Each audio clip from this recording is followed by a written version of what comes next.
अस्सलामु अलैकुम वरहमतुल्लाहि ताला वबरकातुहू। जी हज़रत, आपसे सवाल था। इमाम साहब सजदे की हालत में थे और मुक्तदी पहुंचा, तो मुक्तदी जब पहुंचा तो इमाम साहब सजदे की हालत में थे। अब मुक्तदी सजदे में ही इमाम के साथ शामिल हो जाएगा या इंतज़ार करेगा क़याम तक इमाम साहब के खड़े होने का, फिर क़याम में अल्लाहु अकबर कह के हाथ बांधने का, तो या अगर सजदे में डायरेक्ट शामिल हो जाएगा। अगर सजदे में इमाम के साथ डायरेक्ट शामिल होना है तो वो रकात मानी जाएंगी या नहीं मानी जाएंगी, ये मेरा सवाल था। जज़ाकल्लाहु खैर।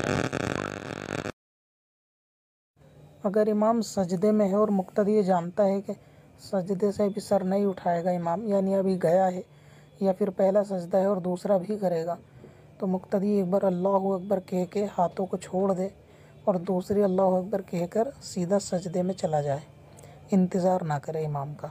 और अगर इमाम सजदे से उठने ही वाला है तो फिर रुक जाए, उठने दे, उठने के बाद क़याम में शामिल हो जाए।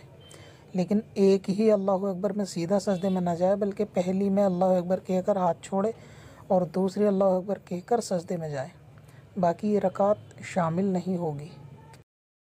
अस्सलामुअलैकुम हज़रत, मेरा ये सवाल है, जब शादी हो जाती है और दुल्हन जब घर पर आती है तो दूल्हा सबके सामने दुल्हन को उठाकर कमरे में लेके जाता है और बेड पर बिठा देता है, ऐसा करना कैसा है? प्लीज़ जवाब इनायत फरमाइए।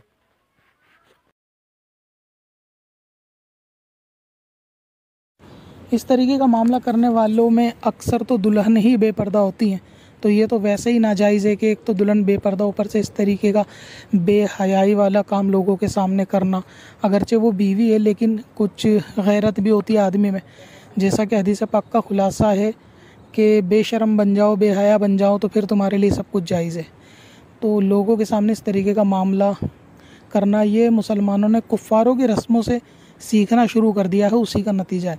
अगरचे अमल जायज़ नहीं कि लोगों के सामने बीवी को गोद में उठा के जाहिलाना तरीके से, और बेपर्दा भी होती है और लोग उसको खेल तमाशा बनाए, तो बीवी इस तरह लोगों के सामने दुरुस्त नहीं है ये सब मामला जो है ना करना।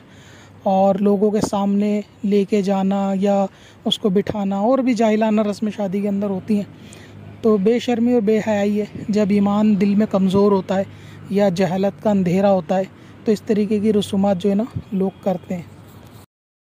अस्सलाम वालेकुम। मैं आपसे बस ये सवाल पूछना चाहता था कि बहुत सारे मेरे जो दोस्त हैं वो कहते हैं कि अनइक्वल बाल कटाना, एक तरफ से बड़े एक तरफ से छोटे, ये थोड़ा गलत है या फिर मना है, तो मेरे को आप कंफर्म करने के लिए मैं आपसे पूछ रहा कि ये सही है या गलत है। आप प्लीज़ मुझे इस बात का जवाब दे दीजिए। जज़ाकल्लाह।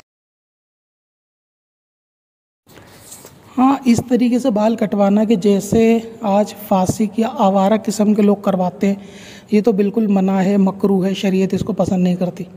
लेकिन इस दर्जे के नहीं है कि कटवाने वाले को कोई आप कहेंगे उसने ये मामला किया ये लिहाजा हराम है, ऐसा नहीं कह सकते, मगर पसंदीदा नहीं है। ठीक है, अब इसमें एक कैटेगरी हो सकती है कि भाई किस दर्जे के ठीक ठाक लगते हैं और किस दर्जे के आवारा लगते हैं।